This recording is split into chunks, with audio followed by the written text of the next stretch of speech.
नमस्कार दोस्तों, card info channel में आपका स्वागत है। आज हम बात करने वाले आईसीआईसीआई बैंक के क्रेडिट कार्ड के बारे में। यदि आपके पास आईसीआईसीआई बैंक का क्रेडिट कार्ड है और आप उसको रेगुलर ही यूज़ कर रहे हैं तो ज़रा सावधान होकर यूज़ कीजिएगा, क्योंकि बैंक यहाँ पे कुछ ऐसे आइडिया लगा रहा है जहाँ पे आपकी एक भूल और आपको यहाँ पे इतना लेट पेमेंट और इंटरेस्ट चार्ज लग जाएगा जितना आपको इस क्रेडिट कार्ड से बेनिफिट नहीं होगा। तो यहाँ पे आप देख सकते हैं, मैं यहाँ पे आपको प्रूफ के साथ बताता हूँ। तो यहाँ पे हमने कुछ ट्रांजैक्शन अमेज़ॉन अकाउंट पे किया था, जहाँ पे हमने जो ख़रीदारी की है वो 21,000 की थी। तो वहाँ पे हमारा जो पेमेंट था वो ड्यू डेट यहाँ पे मिस हो गई, और उस मिस होने के कारण यहाँ पे आप देख सकते हैं हमें 7 अप्रैल को लेट पेमेंट, हमें 900 रुपीज़ का यहाँ पे लेट पेमेंट लग गया और 18% का यहाँ पे जीएसटी भी लग गया। 900 रुपीज़ और इंटरेस्ट लगा के 160 रुपीज़ यहाँ पे हमें इंटरेस्ट पे करना पड़ा। अब ये क्यों हुआ, इस बात की थोड़ी यहाँ पे बात कर लेते हैं। और आगे आप देख सकते हैं, और 16 अप्रैल को यहाँ पे उसने एक इंटरेस्ट चार्ज भी यहाँ पे 1056 रुपये का लगा दिया और 18% जीएसटी यहाँ पे 190 रुपीज़ का जीएसटी भी लगा दिया। अब ये कैसे कांड होता है ये हम बताते हैं। जहाँ पे कोई भी आप ख़रीदारी करते हैं तो जब भी ड्यू डेट आती है ना, तब कई बार आपको बैंक की ओर से कोई भी एसएमएस नहीं आता।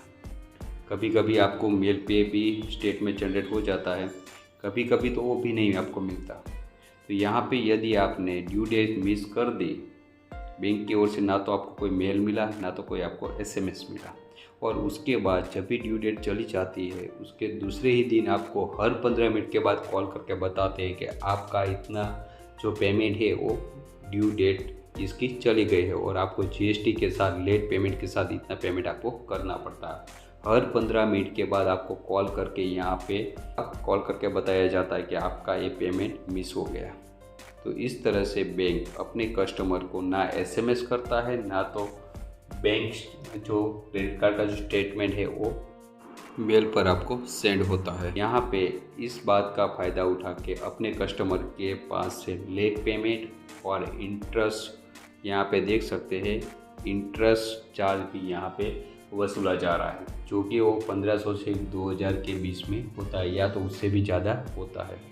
तो आपको कभी भी ऐसा होता है कि आपने कोई भी गलती नहीं की और आपकी बैंक ने आपसे ऐसे चार्ज ले लिए हैं, तो आप तुरंत ही कस्टमर को कॉल करके बता देना कि ये गलती मेरी नहीं है, आपकी ओर से गलती हुई है, इसलिए इस पेमेंट को मैं नहीं करूँगा। आप चाहे तो इसका स्टेटमेंट भी चेक कर सकते हैं। तो हमने भी सेम बात यहाँ पे कस्टमर केयर में कॉल करके बताई कि आपकी ओर से ये दिक्कत हुई है, मेरी ओर से नहीं। ना तो आपने कोई स्टेटमेंट भेजा, ना तो आपने कोई भी एसएमएस किया, और जब भी डेट चली गई तो आपने बार बार 15 मिनट के बाद कॉल करके मुझे हैरेस किया है। तो इसी बात का उसने यहाँ पे रिक्वेस्ट भी लिया, और आप देख सकते हैं यहाँ पे मुझे इंटरेस्ट चार्ज और लेट पेमेंट का जो भी मैंने पेमेंट किया था उसका पूरा का पूरा रिफंड किया गया। लेकिन यहाँ पे मेरे जो अमाउंट कटी है वो जो 18% की जो जीएसटी चली गई वो मुझे रिफंड नहीं हुई, क्योंकि मैं यहाँ पे टाइम टू टाइम मेरा अपना स्टेटमेंट चेक करता रहता हूँ। लेकिन कुछ गलती के कारण इस बार मुझे स्टेटमेंट भी नहीं मिला और ना तो बैंक की ओर से कोई भी एसएमएस भी नहीं मिला, इसलिए गलती से मेरे से मिस्टेक हो गई और मैंने पेमेंट नहीं किया। लेकिन मेरी गलती से ज़्यादा जो गलती थी वो थी बैंक की, इसीलिए बैंक ने यहाँ पे इंटरेस्ट चार्ज भी मुझे वापस किया और लेट पेमेंट जो हुई उसका भी पेमेंट मुझे परत किया गया। तो आपके साथ भी कभी भी ऐसा हादसा होता है तो आप बैंक कस्टमर को कॉल करके बता देना कि आपने गलती की, ना कि मैंने।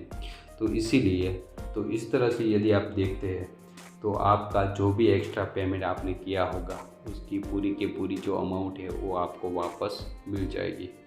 तो ये बात हमेशा ध्यान रखिएगा। यदि आईसीआईसीआई बैंक का क्रेडिट कार्ड है तो आप हमें time to time SMS check करिएगा। यदि नहीं मिलता तो आप बैंक में कॉल करके उसको एक्टिव भी करा सकते हैं। तो ऐसे ही ऑफ़र के बारे में जानने के लिए हमारे साथ बने रहें। मिलते हैं नई वीडियो में नई कार्ड के साथ, नई ऑफ़र के साथ। जय हिंद, जय भारत।